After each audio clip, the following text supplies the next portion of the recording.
Welcome to this episode of Guts and Glory.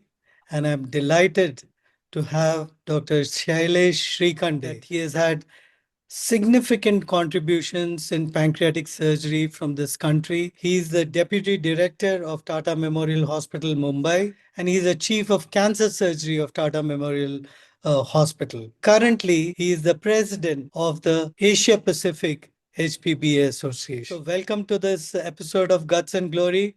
And I'm looking forward to a very enlightening conversation on pancreatic surgery and the issues associated with that.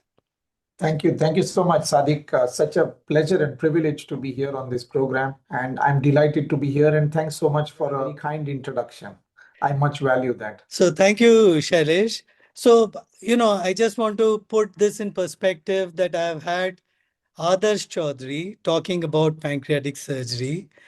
I've had H. Ramesh talking about chronic pancreatitis. Still, I thought that there is a lot to discuss in pancreatic surgery. I thought you have to be here to share your thoughts and views. I'm honored. Let me just start with something very provocative that, pancreatic surgery has been here for long. A lot of people are practicing, and we understand that it has several nuances. But what worries me that although we have improved on techniques, we have improved on mortality, but the morbidity continues to remain high. What do you think is the reason for the continuing high morbidity in pancreatic surgery, especially pancreaticoduodenectomy? So I think you would very well know that there are multiple factors which go into the outcomes of a pancreas resection as well as a pancreas reconstruction, especially after something like a pancreatoduodenectomy. And when I say multiple factors, it just does not mean the surgical factors, and it just does not mean the technical factors, but it also means that there are pancreas specific factors. There are host factors, which are patient related factors. Yes. There are other factors of comorbidities, which can also impact the outcome of an anastomosis.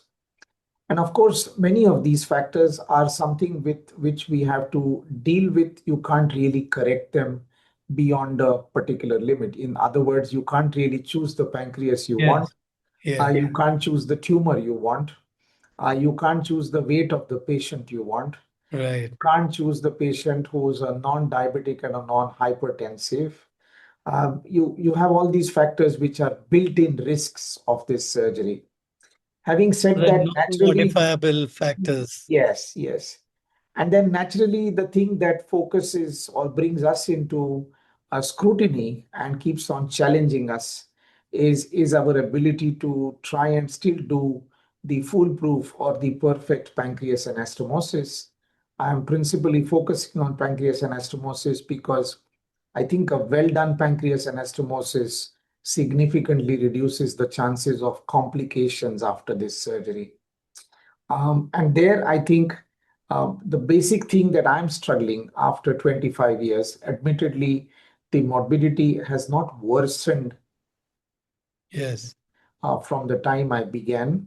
In that sense, it has relatively improved because the complexity and the magnitude of Whipple resections itself has increased far more than ever before. Yeah. You're Yeah. aware of the different grades of severity of a Whipple operation. You can have a simple Whipple operation, and you can have an extremely difficult grade 4 Whipple operation. True. So, despite that, and despite borderline resectable and locally advanced disease and multivisceral and vascular and patient immune factors, etc., the morbidity has kind of remained same, at least in good hands and expert hands. Now, how do you define good and how do you define expert hands? I think that's the biggest question which is challenging the world of pancreatic surgery. Yeah. Where, of course, there are pros Maybe and we are also taking up more complex cases and without a patients doubt. which we would probably refuse a Whipple because of their host factors. We are probably Absolutely. taking them up. So Exactly. I think the fact that it is stationary is the achievement. Yes, I think that's definitely relative improvement. And you mentioned yourself about the mortality being less. That also shows that our ability to anticipate, detect, and treat the complications more adequately in a more optimal fashion has Yeah. also happened. So the FTR, so to say, the failure to rescue, is kind of, we are in a good way now than ever Yeah. before. Having said that, every individual operation that you do, you need to ask yourself the same question. How focused are you? How calm are you? Are you in a meditative state? Are you doing the exact anastomosis that you would like a surgeon to do on you when you undertake this operation? And as a matter of fact, for any major surgery that you do. Absolutely, Yeah. absolutely. Here, I think we tend to think more because of the general unforgiving nature of this Yeah. outcome of this surgery. You've given so many things for discussion in this introductory remark. Before we dive into that, I want to sort of explore how you got into this. Where did it all start? Can you share that journey with us? You asked a very important question, and there I think I pay a lot of credit to, actually speaking, nothing but destiny. Yes, I think some strengths of sincerity of purpose, wanting to be a good doctor, wanting to be a surgeon right from the anatomy days in medical school was there. Was your dad instrumental in pushing you towards, because we all No, the best part was the only thing that my dad and also my brother-in-law, Anand Nande, who's like a brother to me, who is the head of surgery in Bombay Hospital today, the only thing they did was to push me towards medicine instead of cricket. I was the one who took that decision alone. I would like to take some credit there that I did say that no, I want surgery and I'm willing for the hard work that comes with general surgery to begin with. But I was already gravitating towards GI surgery, and but dad was a GI surgeon. Now, whether it is genes, whether it's discussion at home, whatever it is, I gravitated towards GI So surgery to how give me. pancreas came as a focus. So my input of pancreas surgery was principally at home. If you want to do well in life, you also should have a philosophy that if you like something, even if it's the most difficult thing to do, embrace it. I wanted to do either liver transplantation or pancreatic surgery. And then the next big thing was the opportunity to attend one meeting on acute pancreatitis. And I attended that meeting. And that meeting did have a profound impact on me that really got me hooked on to the pancreas. And that's how the journey began. And I ultimately landed in Bern in 98 November. And then I got influenced by Marcus Buchler and Helmut Fries enormously. So that's what set the pancreas journey and the ball rolling, Yeah. so to say. So you had great mentors. I mean, Yeah. one right in your home, and then of course you had Marcus Buchler and Helmut Fries. I can imagine that you had a great time learning pancreatic surgery over there. So how did, from molecular biology research fellow, how you got into the operating theater? So at that time, they were doing 75 pancreatic resections a year in Bern, which was already high volume in the sense that they would do about three a week or so. But this was the best molecular biology lab in terms of 13 international fellows with unbelievable support and funding and a great place to work. We always had the chance to get to the OR, be ready at the time of the resection, but sometimes even be there earlier, watch the surgeries. Once in a while, assist and also be there for emergency surgeries, and then take the tissues. So when you came back, Yeah, I mean, was it easy to get on, or you had not at challenges all, because to pursue this focused work in pancreatic no, diseases? in GI, I have decided I will start doing GI cancer surgery. And for GI cancer, the best place in terms of getting hands on experience and growing further in the city of Mumbai would be the Tata Memorial. But then the question is, you can have a desire, it has to fall in place. You won't believe, in 1991, Yeah. I appeared in Tata Memorial Hospital for a interview. PB Desai, SK Yeah. Bansali, they were all sitting there, Yeah. and I didn't get the job. So, Yeah. so So you've got to be the right place. at And the right time. yes, And I'll tell you how it turned out. I came to Tata and I approached Dr. Jagannath, who was the head of GI then. So I think Dr. Jagannath clearly saw that here is a man who is going to bring some additional capabilities. He obviously did not need me for the surgery. And I got in as a clinical fellow in 2001 in Tata. And then I got the assistant surgeon's job with Parul as the number one. That was November 2002. That's when I got in into the GI service. Let's just now get to the brass tacks. Yeah. I hear you say this, and I'm very fond of it because it's a very eloquent way of saying what we often do, which is if you fail to plan, you plan to fail. I personally feel nowhere other than in pancreatic surgery it applies appropriately. So, from your this thing, can you share that, say, you see a 60-year-old man with a few comorbidities coming to you with a pancreatic head cancer. So, how does it work? One, two, three, four things that you would concentrate on to make a decision to go for surgery or I not? think I need people to be in fairly good condition, if not excellent condition. The minute somebody is in a poor condition, we already have a red flag that even if the lesion is an operable one, think twice, step back a little. Don't get overexcited and jump into it just because you're a good surgeon or you want to do a Whipple operation or something. So That's one a is good point. patient's general condition. I think that's very important and we should not ignore that. The onus is on us to make sure that we offer the best for them. So they better be in a good condition for us to be able to give them cancer directed care, whether it's surgery, chemotherapy, or radiotherapy. So general condition.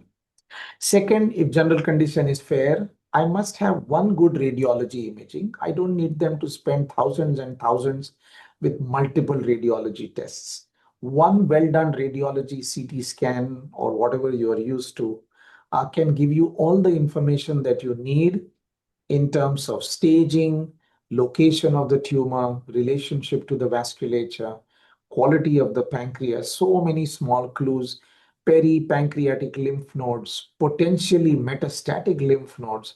All this can be studied well with the CT scan. This was possible 20 years ago.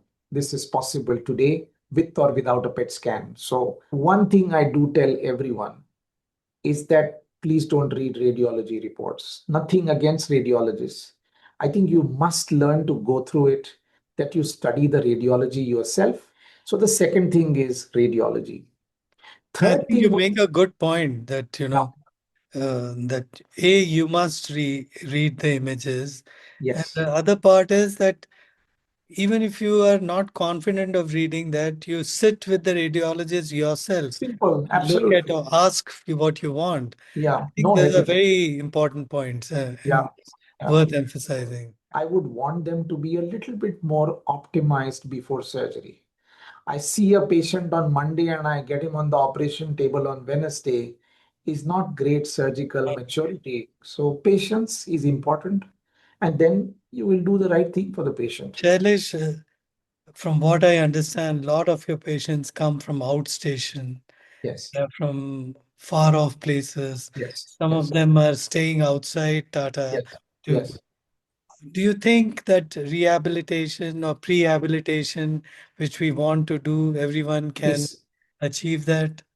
I It's a think challenge, I think I that's think it's a challenge, but I'm also appreciative of the fact that instead of getting emotional about it and then quickly operating on the next day and then running into complications and keeping them in the hospital for weeks on end and making them spend, yeah. unless we objectively know how much money we make them spend, we would not know. Incidentally, we've published a very good paper in Journal of Cancer Policy this week about out-of-pocket expenditure, catastrophic expenditure, expenditure involved in travel, and expenditure actually involved in the treatment for both gastric and pancreas cancer. So I'm aware of these factors. So we have to handle the emotion and the science together, and it's always a blend. It's never a single unified, dogmatic decision for every patient. So let me get to this is another area which fascinates me that how it has evolved. Yeah. We all understand that there are three main complications that we encounter the pancreatic leak, the bleeding post Whipple, and the delayed gastric emptying. And what fascinates me is this group, the International Study Group for Pancreatic Surgery, of which you are a member. Uh, they brought out in a series of publications the definitions of these complications. Apart from the fact that these have stood the test of time, the complications, and with some modifications and all, how did this idea came about? How did this group come about? What was the, driving force behind this group? Yeah, so I think they've all been my teachers and mentors in some ways, the five of them. Marcus Buchler, the leader, then John Neoptolemus, Christos Dervenis, and Claudio Bassi, who unfortunately passed away. I think that the era of evidence-based medicine and scientific surgery, to some extent, at least in Europe, in the world of pancreatic surgery, a lot of credit has to be given to Hans Beger, Buchler's boss. And Hans Beger, if you look at some of his seminal work on chronic pancreatitis, very good with data and scientific thinking. So I think the general perception, which holds true even today, that surgeons are more of technicians and less scientific in what they do as compared to many of our non-surgical counterparts. Yeah. I think these people really tried to change it with a genuine desire that what we say, what we talk needs to be validated, documented, standardized. So we needed to be more objective and kind of categorize that so that everybody starts putting their own data, their own institutional or individual data in those groups so that you are able to understand each other's language and compare outcomes. So I think at that time, the idea was that somebody feels or raises a scientific question in one of these meetings, and then this loose group of interested people come together, they think about it, but they follow a scientific methodology. And that group finally grows to a group of 20, 25 people, which gets more and more diverse. What you say is very interesting because I Yeah, was reviewing the uh, use of somatostatin analogs in pancreatic surgery for preventing leak. complications. And when I put them all in a table, only three studies where after the actual definitions of POPF were formulated.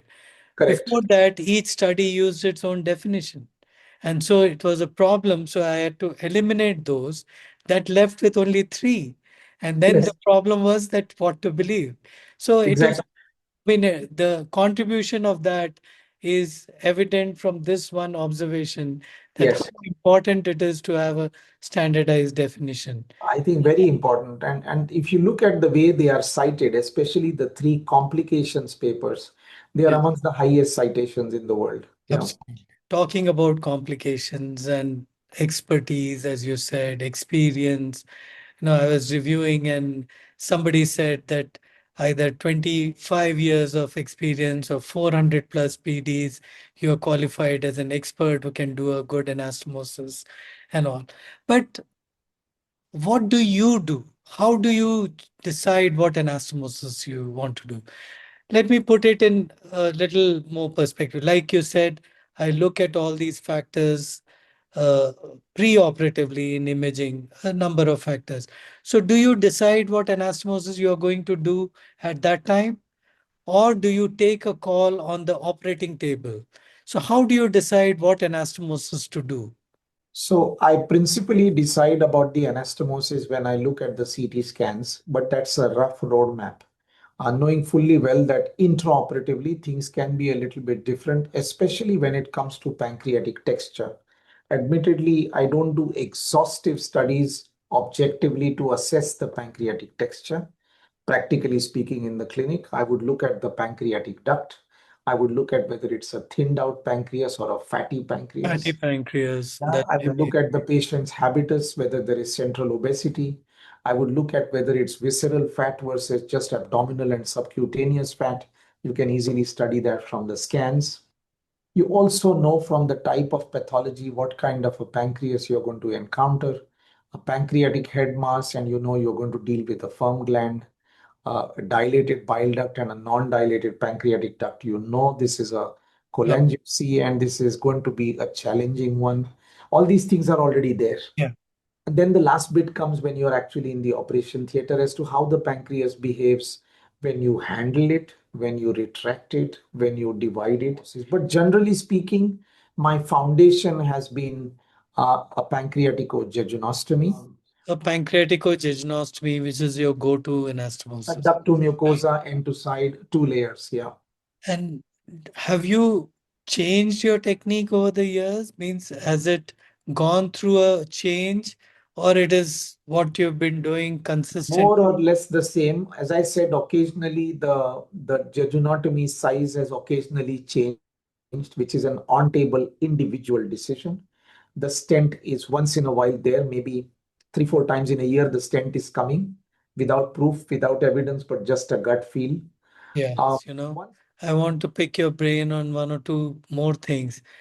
I mean, we know that we have to be proactive if there is a pancreatic fistula in order to not go into that, cascade of yeah, sepsis and so on and so forth. And we talk a lot about doing imaging. yeah, Uh, my personal feeling is oftentimes imaging lets you down. It gives you a false sense of security that there is nothing much there, a very small collection, and all. And it's all about what you anticipate from what you have done and what is the patient's course which is going on, which should tell you whether to intervene early or not. yeah. What is your opinion about this imaging? Is it as good as we think it is, or at Imaging is not times it as lets good. you To give you a simple answer, I'm completely on the same page with you. I think imaging is enormously complementary, but it should not replace our thinking. For the simple reason, the patient tells you the story, and this is an age-old teaching. I do like to do imaging for only one reason, of to course. anticipate in case there are any potential bleeding episodes that are round the corner. So I would rather do a imaging before a sentinel bleed happens so that Absolutely. I'm prepared for it. My team is prepared. And if you get a big collection or something which can be drained percutaneously, of That's a course it different story. helps. So I think the points are well brought out. Yeah. And if you permit me to add one line, just the way I say that when you fail to plan, you plan to fail. Or I also like to say that unless you sweat in peacetime, you will bleed in wartime. So to me, operating, if you have to intervene, please be the first one to respond earlier to intervene. Otherwise, if you're going to intervene when you know it's an established POPF, full sepsis, Yeah. um, bleeding, and then you operate, your outcomes are not good. You need to be a step ahead of the game where people can question that why are you going so in early? Patient is stable. To me, that's the window of opportunity to act. And then you will get out your So safeguard your patients. very often I hear that, when there is a leak, C type, patient is sick, should go in and do a total pancreatectomy. I think it's a much more difficult undertaking to try to do that at that point of time. Absolutely. I mean, even if you do with a splenectomy, and certainly difficult if you want to do with spleen preserving. So, I, more or less, my strategy would be Yeah. this: if stuck, that just bring it out like a external pancreatic fistula. Uh, we talk about pancreatic leak, bleed, but delayed gastric emptying is a enigma, Yeah. Yeah. because it's not going to have a serious consequences like a bleed or a POPF, but it just goes on at times, and it's frustrating both for the surgeons and the patient. What are your tricks for? Have you overcome the uh, problem of delayed gastric emptying, apart from those with associated leak and collection? Yeah. Just the pure Um, DGs. a pure DGE, honestly, my guess is as good as yours. To me, the biggest thing is patient psychology and patient morale. I tell them that I need time, and I have counseled you that this will happen in 15-20% of my patients, to be very honest, where Yes. degrees of delayed. So 1 in 4, 1 in 5 patients is having a degree of delayed gastric emptying. Yeah. When they have this, the key is to just keep maintaining everything well in terms of nutrition, psychology, blood parameters, and encourage all sorts of other activities, and then it will recover. So it's actually about reassurance. Now, The new kid on the block, the post-operative acute pancreatitis, post-Whipple. yeah, Well, let me tell some background. I mean, yeah, it's it's like, long back when I was working at SGPGI, in a few of my patients, I said this patient has acute pancreatitis. And I was like brushed aside that what you're talking about, what is this? There's nothing like that. Either there is leak or there is no, and so on and so forth. And I was pleasantly surprised to see this. So tell me, what is this entity and how does it impact your thinking, and how does it help you manage the patient if that is the case? a gland which can get activated by alcohol and many other unknown reasons and get acute pancreatitis. Why can't the same gland get activated by mechanisms which we don't know? Logically speaking, it can. Purely handling, maybe. Purely handling. And that Saxon Corner has already published on pancreatitis in this kind of a setting. It was more like a review. I think Sachs published this, I think, in HPB. Now, what we wanted to do was to see with the ISTPS philosophy that we are all talking different entities. Maybe it's the same entity. We need to classify it better. So, A became post-operative hyperamylesemia, and then B is a milder post-operative acute pancreatitis, or PPAP, post-pancreatectomy acute pancreatitis. And C is associated with life-threatening issues.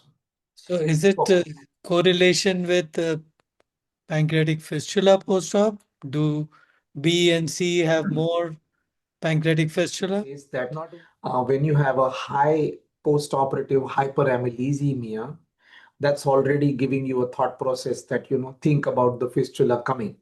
Yes. So some correlations in retrospective studies are already coming up with that. But Yes. we have tried to keep this particular definition distinct from POPF Okay. to, and what we did is we have done a validation of this study. So the good thing is that we have evaluated more than 2,000 patients. We've done both an economic and an objective validation of this study. And the incidence of POAP is about 7.5 to 8%. And it does validate our ABC classification. So I feel as period of time goes on, wherever people deal with this, this paper will also get reasonably well cited as we move ahead. So just to extend that a little further, Yeah. that we all now do routinely the drain fluid amylase on day 1, day 3, day 5. What is your practice? A, how often do you do? B, how do you use that in your clinical practice?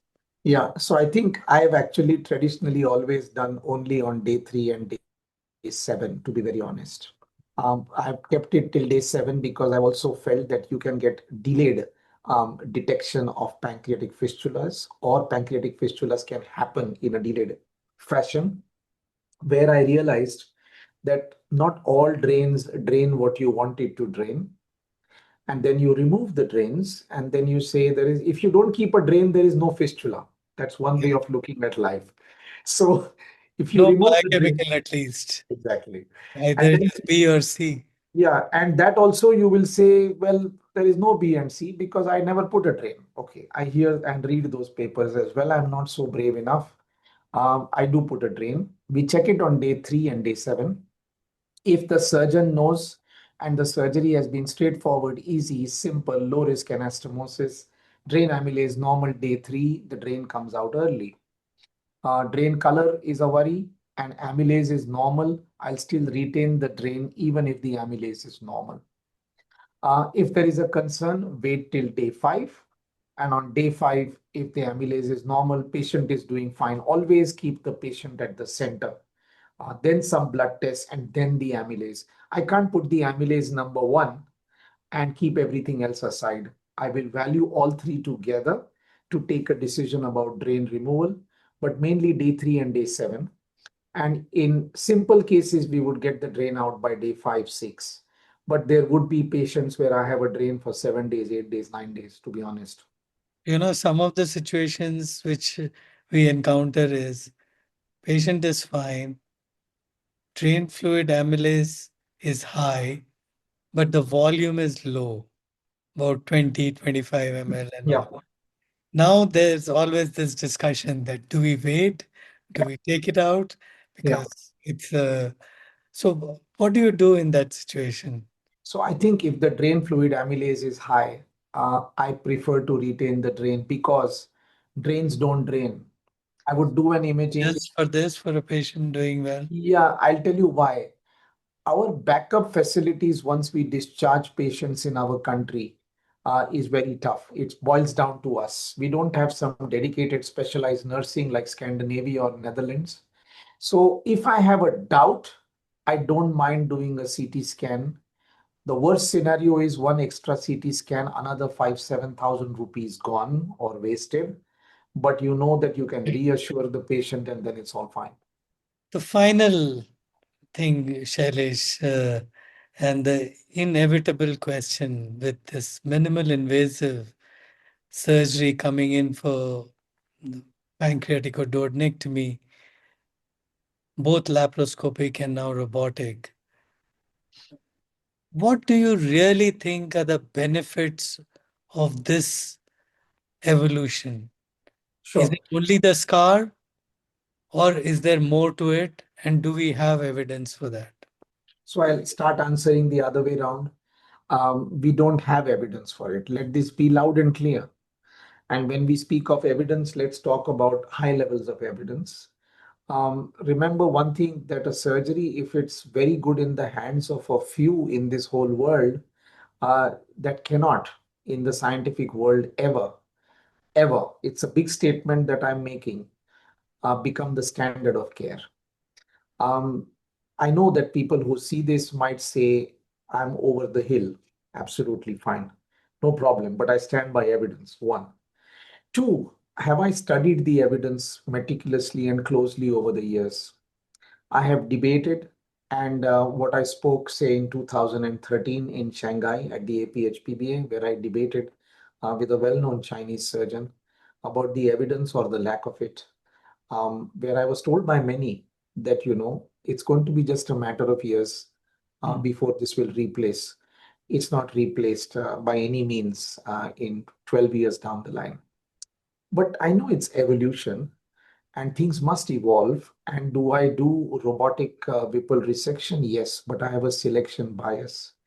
I need the simple tumor. I need the low BMI. I need the easier pancreas anastomosis. I need the easier bile duct anastomosis. I need a patient who is financially fine to handle this. And then I will do it because one, we can do it. Second, you must progress and see and test the technology which is available. So we would do it. But superiority over conventional Whipple. Left pancreatectomy, very different. Yes. Rectal And cancer surgery, very different. Esophageal surgery, very different. Sleeve resections, very different. Bariatric surgery, very different. Even liver resections, very different. But Whipple resection, your specific question, we don't have any superiority. We have some studies which show equipoise. So in very good, reliable, well-audited hands, if you want to do it, you can do it. yeah, I'm open to it. Let me tell you a very difficult answer which will surprise many. Um, Tomorrow, if I want a Whipple on me, what do I want? And I want a well done open operation because I'm wanting an operation for a cancer. My cosmesis is not important. I want everything to be done as well as any other way. And just the general benchmark or the experience, because of many years of pancreatic surgery being done by the conventional approach, is far more. Yeah. Sometime down the line, you will have the same experience with lap and robotic Yes. also. Yes. But I also want the world to understand that despite all this, today, not more than 5% of minimal invasive Whipple resections are done worldwide. It said that there are four ways of doing a thing. You do a simple thing in a simple way. You can do a simple thing in a difficult way. You can do a difficult thing in a simple way, or you can do a difficult thing in a difficult way. All Yes. said and done, you have learning curves of open, lap, and robotic. So you require a lot of learning curve to be an Yeah. Ahmed Zurekat or a Hugo Boji or one of the specialist robotic laparoscopic surgeons. If you are in the right place, have that right learning and negotiate not just learning but also proficiency and mastery curves, then I think we can evaluate. But that's in the hands of very, very few in the world even today. So Yeah. the end result is that Michel Garnier did the first minimal invasive in 94. And 31 years down the line, we are still discussing it. So it's still work in evolution, I would say, as a scientific person.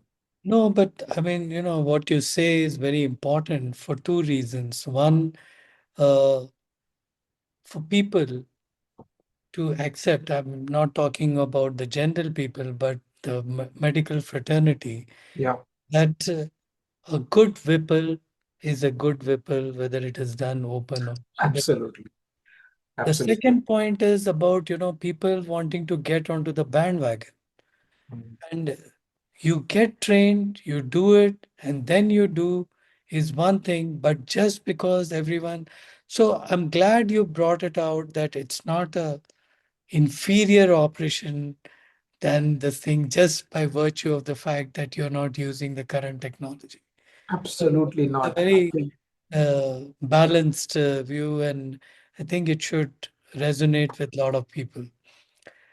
it's an ICE-GPS paper which I have published, and I've led this again for ICE-GPS complexity and experience grading for minimal invasive Whipple resection. It's Yes. published in Annals of Surgery. It actually again defines the ABC both for a surgeon and for a center.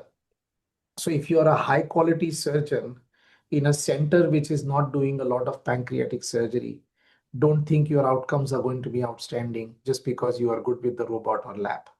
So when you actually, again, I'm being very scientific, that you need to validate and document what type of tumors you choose, what are your difficulties, what is surgeon experience level A, B, and C, and the center level to decide how you should graduate. And by the way, this study is already validated once by the Italian minimal invasive pancreatic surgery group, already published in Annals after Mm. validating. And Yeah. we are embarking on a global study to actually validate this system for minimal invasive pancreatoduodenectomy. But choose your cases and see what is the whole purpose of what we do. We must be scientific and not just fall for toys and gadgets and modern technology. We can't. Yeah, all good things must come to an end. But before you go, I want to ask the three traits you want in a surgeon who is taking up pancreatic surgery. Hard work, and hard work is principally number one. Secondly, passion, and passion, number two. And three, you need a big, very big heart to continue doing this. And I think process excellence is if you are able to, keep on doing things well consistently, that's what transforms the ordinary or the average into excellence. So the occasional pancreatic surgery, which gives us a kick as surgeons, I think we need to move away from that era. You need to be in love with the pancreas, just the way you need to be in love with whatever you really want in life. So you must love the pancreas, even if it's an unforgiving organ. You need to respect the human body and the pancreas, and you need to work hard and hard and hard to the point that you should enjoy the hard work. Otherwise, it's just not worth it. It's a pain.